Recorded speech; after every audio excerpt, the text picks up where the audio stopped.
ഫണ്ടായിട്ട് നമ്മുടെ കയ്യിൽ ക്യാഷായിട്ട് വരുന്ന ഡെപ്പോസിറ്റിന് 2% കൊടുക്കണ്ട. ഇത് നമ്മൾ കൊടുത്തത് കണക്ക് കൂട്ടിയിട്ട് ബാക്കി കൊടുത്താൽ ഓരോ വർഷം ഒരാൾ നോക്കുക. വളരെ ക്ലിയർ അല്ലേ സംഭവം? മനസ്സിലായി. ഓരോ വർഷവും നോക്കുക.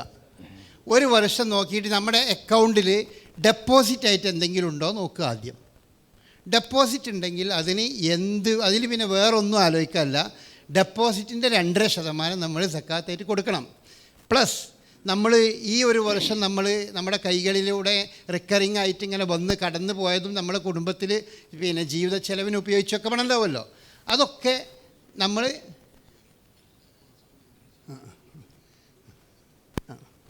അതെ. അപ്പോൾ പിന്നെ ചോദ്യത്തിൻ്റെ ഉദ്ദേശം ഇതാണെങ്കിൽ അത് പറയണം. എന്താണെന്ന് വെച്ചാൽ എല്ലാ മാസവും 2.5% കൊടുക്കുന്നുണ്ട്, പിന്നെ ലാസ്റ്റ് കൊടുക്കണമെന്നായിരിക്കും നിങ്ങൾ ചോദിച്ചത്. അതാണ് ഉദ്ദേശിച്ചത്. ഞാൻ പറഞ്ഞു ഇത് കൊടുത്തു കഴിഞ്ഞിട്ട് നമ്മുടെ ഇത്രയും ക്യാഷ് നമ്മുടെ കയ്യിലുണ്ട് ക്യാഷായിട്ട്. അതായത് നിങ്ങൾ ഒന്നാമത് എല്ലാ മാസവും നൽകേണ്ടതില്ല.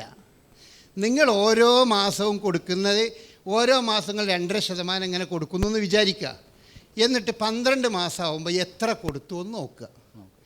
ഈ 12 മാസം കഴിയുമ്പോൾ നിങ്ങൾക്ക് ടോട്ടൽ എത്ര സക്കാത്ത് നൽകേണ്ടതുണ്ട് എന്ന് കൊടുക്കുക. ഇപ്പം എൻ്റെ നാട്ടിലെ സ്കൂളിലെ അധ്യാപകരൊക്കെ ചെയ്യാറുള്ളത്, ഓരോ മാസവും ശമ്പളം കിട്ടുമ്പോൾ അവർ ഓഫീസിൽ കൊടുക്കും, പൈസ കൊടുക്കും. പിന്നെ 1000 2000 ഒക്കെ അവിടെ കൊണ്ടു കൊടുക്കും.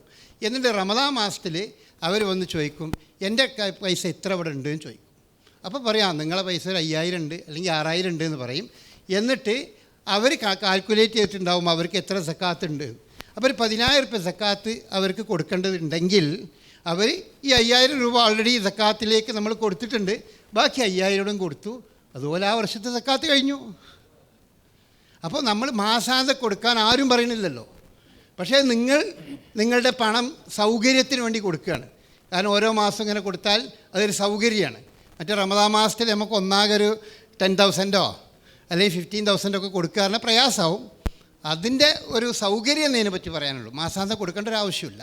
വർഷത്തിൽ കണക്കൂട്ടിയാൽ മതി നാണയ സമ്പത്തിൻ്റെ സക്കാത്ത്. വല്ലാഹു അഅലം.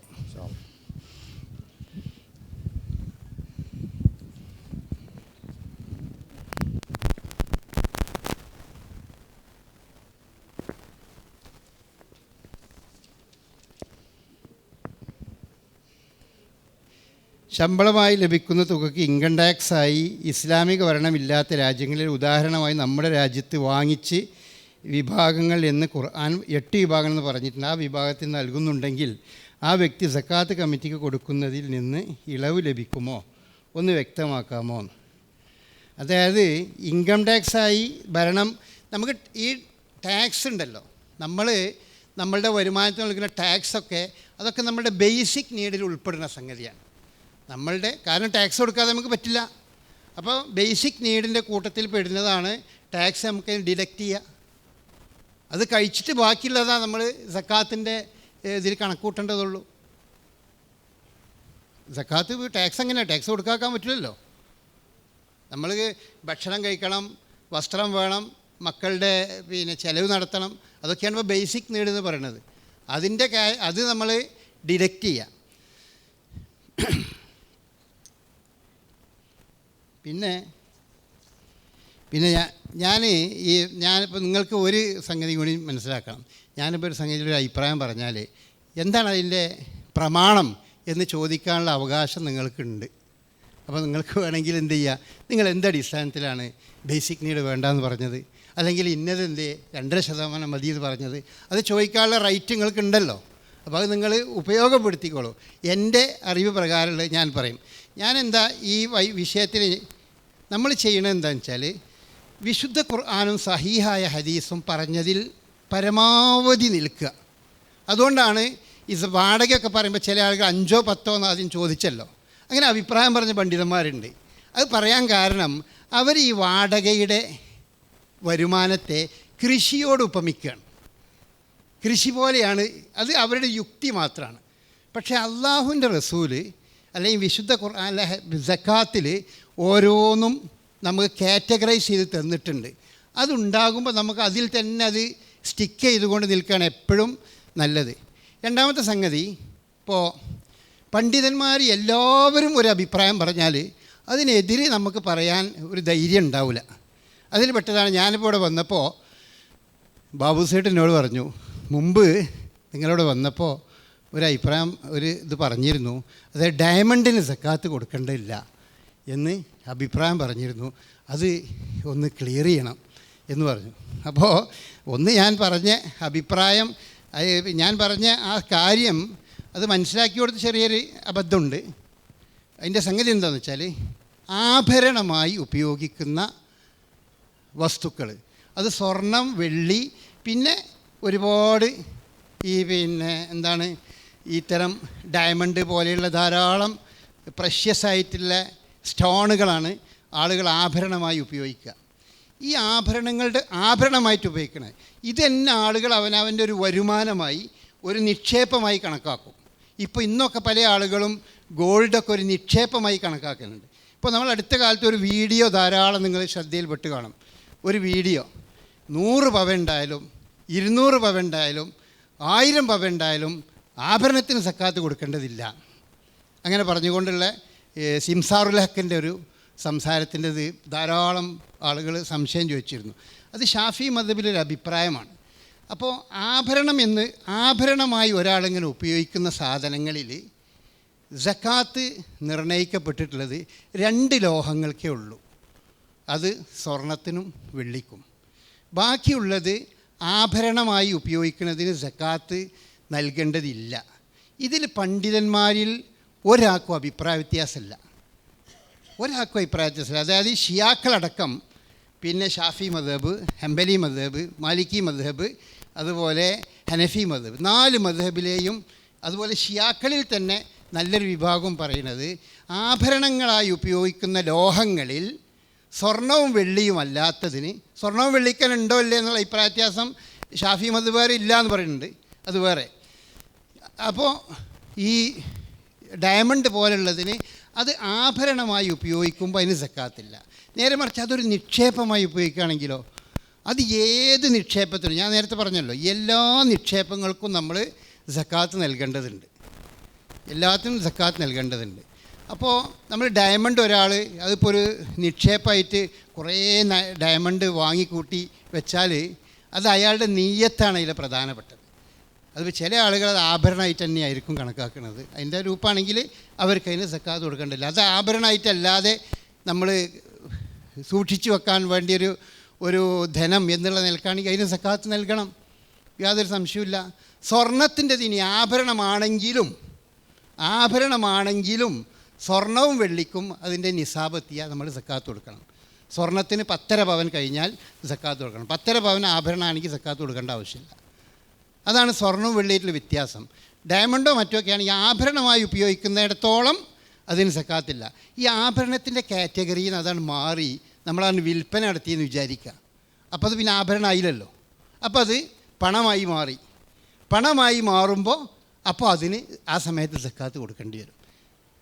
അതാണ് ആ വിഷയത്തിൽ. അപ്പോൾ അതെന്തുകൊണ്ടാണെന്ന് വെച്ചാൽ ഒരു പണ്ഡിതനും അതിന് സക്കാത്ത് വേണമെന്ന് പറഞ്ഞിട്ടില്ല. ഈ ഡയമണ്ടിൻ്റെ ആഭരണത്തിന് സക്കാത്ത് വേണമെന്ന് ഒരു പണ്ഡിതനും പറഞ്ഞില്ല. പറയാത്തൊരു സംഗതി ഇപ്പം നമുക്ക് യുക്തിയോ അല്ലെങ്കിൽ ഇപ്പോൾ അങ്ങനെയാണല്ലോ എന്നൊക്കെ പറഞ്ഞിട്ട് പറയാൻ നമുക്ക് പറ്റില്ലല്ലോ. അപ്പോൾ അതാണ് അതിൻ്റെ ആവശ്യം. എല്ലാം ഈ സ്വർണം വെള്ളിയല്ലാത്ത ഏത് പ്രഷ്യസ് സ്റ്റോണും അല്ലെങ്കിൽ അതുപോലത്തെ ലോഹങ്ങളും നമ്മൾ ആഭരണമായി ഉപയോഗിക്കുകയാണെങ്കിൽ, ആഭരണം എന്ന് പറയുമ്പോൾ തന്നെ അതിൻ്റെ കൺസെപ്റ്റ് അതൊരു ഭയങ്കരമായൊരു ഒരു വലിയ മുതലായിട്ടോ അല്ലെങ്കിൽ ഒരു നിക്ഷേപമായിട്ടല്ല, അതൊരു അലങ്കാരത്തിനും അവനവൻ്റെ ഇതിനും അനുസരിച്ചിട്ട് ഓരോരുത്തരും ഉപയോഗിക്കുന്നതാണ്. അതിൽ അനുവദിക്കപ്പെട്ട സംഗതിയാണ്. സ്വർണ്ണം വെള്ളിക്കാണെങ്കിലോ അതിന് പോലും സക്കാത്ത് നൽകണമെന്നുള്ളതാണ്. അതിൻ്റെ കാരണങ്ങൾ വേറെ പലതുണ്ട്. സ്വർണ്ണം വെള്ളി എന്നുള്ളതിൻ്റെ സ്റ്റാറ്റസ് അങ്ങനെ നിൽക്കുന്ന 2 ലോഹങ്ങളാണ്. അത് അതിൻ്റെ കറൻസിയുമായിട്ട് മറ്റൊക്കെയുള്ള ബന്ധം കൊണ്ടായിരിക്കണം അല്ലാഹു അഅലം റസൂലുള്ളാഹി സ്വല്ലല്ലാഹു അലൈഹി വസല്ലമ അല്ലെങ്കിൽ ഇസ്ലാം മതം അതിന് സക്കാത്ത് നിർണയിച്ചത്. ഓക്കെ, അപ്പോൾ നിങ്ങൾക്ക് എന്തുകൊണ്ടെന്ന് ചോദിക്കണതിന് വിരോധമല്ല. അത് ഞാൻ ആദ്യം പറയാം. രണ്ടാമത്തെ സംഗതി ഇവിടെ ചോദ്യം വന്നിട്ടുള്ളത്, അമുസ്ലിങ്ങൾക്ക് കൊടുക്കുന്നത് സക്കാത്തായി പരിഗണിക്കുമോ എന്ന്. അതായത് അമുസ്ലിം സക്കാത്തിൻ്റെ അവകാശികൾ എന്ന് പറഞ്ഞാൽ വളരെ ഡിഫൈൻഡാണ്. അത് വളരെ 8 വിഭാഗം എന്ന് പറഞ്ഞാൽ ആ 8ൽ തന്നെ അത് ഒതുങ്ങണം. നമുക്ക് വേറെ അതിലൊന്നും അങ്ങോട്ട് ചേർക്കാനോ കുറക്കാനോ ഇതിൽ പറ്റില്ല. ആ 8 വിഭാഗത്തിൽ പിന്നെ മുഅല്ലഫത്ത് ഖുലൂബ് എന്ന് പറഞ്ഞ ഒരു കാറ്റഗറി ഉണ്ട്. ആദ്യം ഫക്കീർ, മിസ്കീൻ. ആ ഫക്കീർ മിസ്കീനും എന്നൊക്കെ പറയണത് മുസ്ലിങ്ങളിൽപ്പെട്ടവർക്ക് മാത്രമേ ബാധകമുള്ളൂ, വിശ്വാസികൾക്കേ ബാധകമുള്ളൂ. ഷാഫി മദ്ഹബ് പിന്നെ എൻ്റെ അഭിപ്രായത്തിൽ ഈ മുഅല്ലഫത്ത് ഖുലൂബ് അടക്കം പിന്നെ വിശ്വാസികൾക്ക് സക്കാത്ത് കൊടുക്കാൻ പാടുള്ളൂ എന്നാണ്. എനിഹൗ നമ്മൾ ഫക്കീർ മിസ്കീൻ എന്നുള്ള കാറ്റഗറിയിൽ ആണ് നമ്മൾ കൊടുക്കണമെന്നുണ്ടെങ്കിൽ അത് വിശ്വാസികൾക്കേ ഉള്ളൂ. എന്തതിന് കാരണം? റസൂലുള്ളാഹി സ്വല്ലല്ലാഹി അലൈഹി വസല്ലമ പറഞ്ഞിട്ടുണ്ട്, സക്കാത്ത് എന്ന് പറഞ്ഞാൽ തുഖദ് മിൻ അഗ്നിയാഇഹിം വ തുറദ്ദു ഇലാ ഫുഖറാഇഹിം. അവരിലെ ധനികരിൽ നിന്ന് സ്വീകരിച്ച് അവരിലെ ദരിദ്രർക്ക് നൽകണമെന്നാണ്. അപ്പോൾ ഈ അവരിലെ എന്നുള്ളതിനെ ധാരാളം പണ്ഡിതന്മാർ വിശേഷിപ്പിച്ചിട്ടുള്ളത് മുസ്ലിങ്ങളിലെ. കാരണം സക്കാത്ത് മുസ്ലിങ്ങളിലെ ധനികരിൽ നിന്ന് മാത്രമേ വാങ്ങാൻ പാടുള്ളൂ.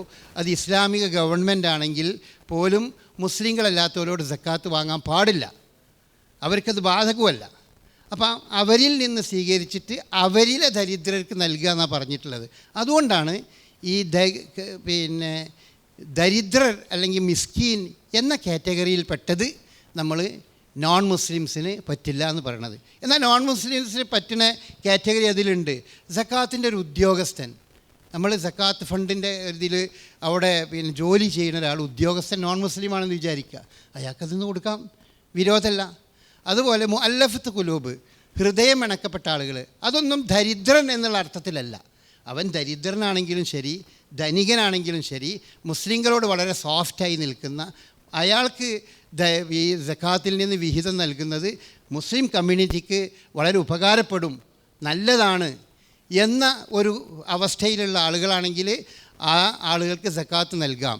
ആ അടിസ്ഥാനത്തിൽ പണ്ഡിതന്മാർ പറഞ്ഞിട്ടുണ്ട്, വലിയ ഭരണാധികാരികൾക്ക് വരെ നൽകാൻ പറ്റും. മുസ്ലിം ഭരണാധികാരികൾ, പണ്ട് കാലത്തുള്ള പല മുസ്ലിം ഭരണാധികാരികളും നോൺ മുസ്ലിമായുള്ള ഭരണാധികാരികൾക്ക് സക്കാത്തിൻ്റെ വിഹിതം നൽകിയിരുന്നു, ഈ മുഅല്ലഫത്ത് ഖുലൂബ് എന്നുള്ള കാറ്റഗറിയിൽ ഉൾപ്പെടുത്തിയിട്ട്. അപ്പോൾ അമുസ്ലിങ്ങൾക്ക് സക്കാത്ത് നൽകാൻ പറ്റുമോ എന്ന് ചോദിച്ചാൽ ഫക്കീർ മിസ്കീൻ എന്ന് പറഞ്ഞ് നമ്മൾ സാധാരണ ആ കാറ്റഗറിയിൽ അത് മുസ്ലിങ്ങൾക്കുള്ളതാണ്, വിശ്വാസികൾക്ക്. അതല്ലാത്ത കാറ്റഗറിയിൽ അവർക്ക് നൽകുന്നതുകൊണ്ട് വിരോധമല്ല എന്നുള്ളതാണ്. പിന്നെ ഈ സക്കാത്ത്, ഫിത്ർ സക്കാത്ത്, ഇതല്ലാത്ത വേറെ ഒരു ചാരിറ്റിയിലും മുസ്ലിം അമുസ്ലിം എന്നുള്ള യാതൊരു വ്യത്യാസമില്ല. നമ്മളുടെ ഉളുഹിയത്താണെങ്കിലും അതുപോലെ അഖീഖയാണെങ്കിലും മറ്റേത് രീതിയിലുള്ള നമ്മളൊരു ഇബാദത്തിൻ്റെ ഭാഗമായി നമ്മൾ നടത്തുന്ന ധർമ്മമുണ്ടല്ലോ, ചാരിറ്റി ഉണ്ടല്ലോ, അതിലൊക്കെ നോൺ മുസ്ലിംസിനെയൊക്കെ ഉൾപ്പെടുത്താം. പക്ഷെ സക്കാത്തും ഫിത്ർ സക്കാത്തും അതിൽ ഈ പറഞ്ഞ ഇതിൽ ഉൾപ്പെടാൻ പറ്റില്ല എന്നതാണ് ബഹുഭൂരിപക്ഷം ആളുകൾ, പണ്ഡിതന്മാരുടെയും അഭിപ്രായം. വല്ലാഹു അലം. ആ ആ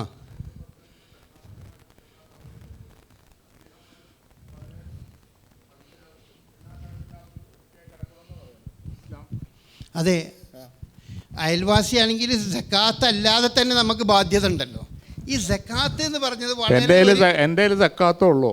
അങ്ങനെ ആവൂല. ഞാൻ പറഞ്ഞുതരാം എന്തുകൊണ്ടാവൂല എന്ന് പറഞ്ഞ് പറഞ്ഞുതരാം. നിങ്ങളുടെ കയ്യിൽ സക്കാത്ത് ആവൂല, ബാക്കി 97% കയ്യിലല്ലേ, 2.5% സക്കാത്തിക്ക് പോകണുള്ളൂ. അത് ചെലവായി പോയി. അപ്പൊ ആ ചെലവ് അത് പറയുന്നതിലെ ഒരു ലോജിക്കില്ല. അതെ, അയൽവാസി പട്ടിണി കിടക്കുകയാണെങ്കിൽ നിന്നിൽ പെട്ടവനല്ല എന്ന് പറഞ്ഞ സമുദായത്തിന്റെ നേതാവിന്റെ ആൾക്കാരെ നമ്മൾ അങ്ങനെ ഉണ്ടോ ഇല്ല എന്നുള്ളതാണ് വ്യക്തമാക്കേണ്ടത്. ഞാനിതിനു മുമ്പ് നിങ്ങളുടെ പലരോടും ചോദിച്ചപ്പോൾ അത് കൊടുക്കാമെന്നാണ് പറഞ്ഞത്. ഞാൻ പറഞ്ഞല്ലോ, അയൽവാസി നമ്മളേറ്റ് വളരെ ഹൃദയം ഇണക്കപ്പെടുന്ന നല്ലൊരു മനുഷ്യനായി നിങ്ങൾക്ക് ഫീൽ ചെയ്യുന്നുണ്ടെങ്കിൽ അയാൾക്ക് മുഅല്ലഫത്ത് ഖുലൂബ് എന്നുള്ള കാറ്റഗറിയിൽ പെടുത്തി നിങ്ങൾക്ക് കൊടുക്കാം. രണ്ടാമത്തെ സംഗതി, നിങ്ങളെടുത്ത് സക്കാത്ത് ഒന്നും നമ്മുടെ ഒരിക്കൽ വെയിറ്റ് നിങ്ങളെ കയ്യിൽ സക്കാത്ത് കൊടുക്കേണ്ടതല്ല എന്ന് വിചാരിച്ചു. നിങ്ങളൊരു ദരിദ്രനാണെന്ന് വിചാരിക്കുക. എന്നാൽ പോലും അയൽവാസി പട്ടിണി കിടക്കുന്നത് ഒരു നോൺ മുസ്ലിം ആണെങ്കിലും അയാൾക്ക് നിങ്ങൾ കൊടുക്കണം. നിങ്ങളുടേത് ഉള്ളതിൻ്റെ ഒരു ഭാഗം അയാൾക്ക് കൊടുക്കണം.